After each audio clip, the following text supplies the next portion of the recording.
Alita, did you get your taxes done? I did. You did? Good. Early bird. Well, for some, though, time is running out to file your income taxes, but in your rush to the finish line on April 15th, ID thieves are on the prowl looking to cash in on your mistakes. Yikes. Ken Chaplin from Experian.com joins us here in studio to talk about the threats and how to protect your ID. What are we talking about in terms of ID theft when it comes to your taxes?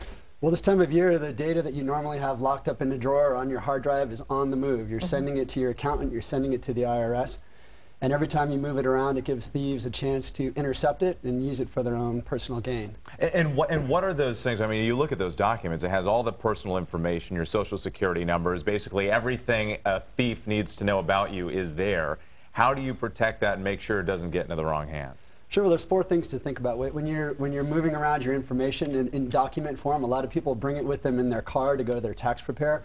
You might stop off and run a few errands, leave it in the car. Perfect opportunity for thieves if your car's broken into. In fact, one of our ProtectMyID.com members reports identity theft happened from them when their briefcase was stolen and their entire life was taken along with it. Wow. All right. So what are your pieces of advice in terms of how to protect yourself? Well, when you're sending the information digitally, there's a couple of things. The first, now you have the opportunity to send a photo of your W-2 form into your tax preparer. After you've done that, delete the picture. Don't keep it on your phone. Your phone is stolen. It's another opportunity for someone to intercept it.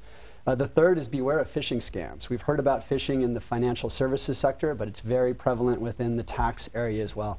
Make sure when you're on a website that you're dealing with the IRS directly, and the best way to do that is look for irs.gov in the address line. Well, I mean, there are all these different online sites and ways that you can prepare your taxes now. Does it matter how you do that? Is one way safer than another way?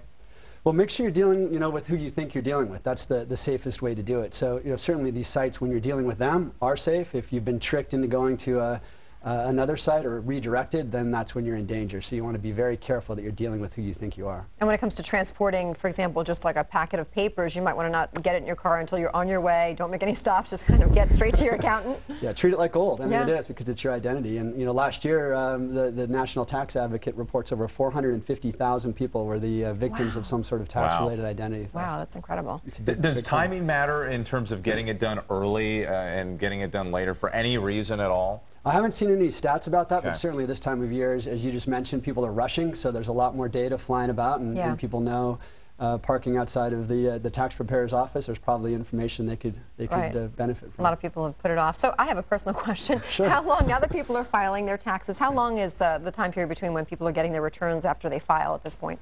Well, it depends. People start filing early on. They can start filing late, and a lot of people file extensions. So I don't think there's any hard and fast rule of how long it takes to get the those back. But cash. Yeah, there you go. And everyone else, Ken Chaplin, thank you so much from Experian.com. We appreciate it.